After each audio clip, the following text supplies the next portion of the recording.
बस Sophia बस। सोफियाले बिहान पनि खाना नै खाएन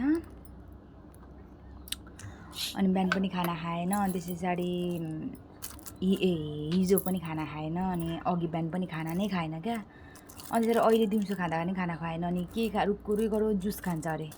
यस्तो घाम छ पसिना हेर्नु न यस्तो धेरै पसिना आएको छ यस्तो धेरै घाम छ है। यस्तो घाममा त्यही माथि पनि यो रुकुरी गर्छ यसलाई बोकेर लगेर मैले फ्रुटी खान्छ अरे जुस खान्छ अरे अनि ललिपप खान्छ अरे लिएर आइदिएँ अनि मलाई पनि साह्रै गर्नु मैले चिसो लिएर आएँ सानो चिसो लिएर आएँ है।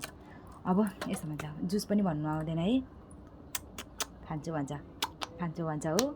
दोकानमा गएर अनि किनेर लिएर आइदिएँ अब यसलाई दिन्छु। यस्तो गर्मी भएको छ नानी अबदेखि तँलाई त म त कहीँ पनि बोकेर फुलादिनँ।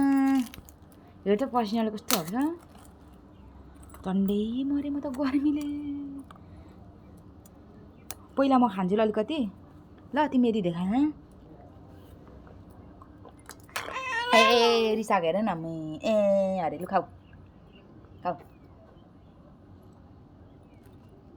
यो खान्छु ल म यो चिसो खान्छु ल उलाइदिनु उलाइदिनु उसले चाहिँ उसैलाई भन्दैछ उलाइदिनु न अरे क्या बेबी अरे त्यो चाहिँ मोबाइलको बेबी। अब म चाहिँ चिसो खानु पऱ्यो यस्तो गर्मी छ विराटनगरमा 80 दिन 4 दिन पानी पऱ्यो अहिले त कहीँ नभएको नि हौ मर्ने गरी घाम लाग्छ यार। विराटनगरमा जस्तो गर्मी त कुनै ठाउँमा पनि हुँदैन जस्तो लाग्छ हौ मलाई त त्यस्तो गर्मी हुन्छ।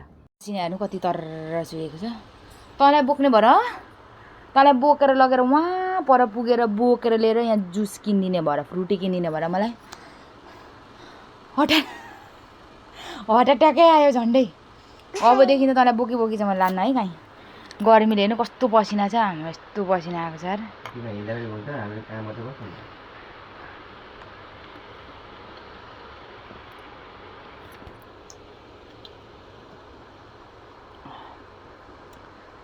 अझ फ्रुटी दिँदा नि खुसी पो छैन त गर्छ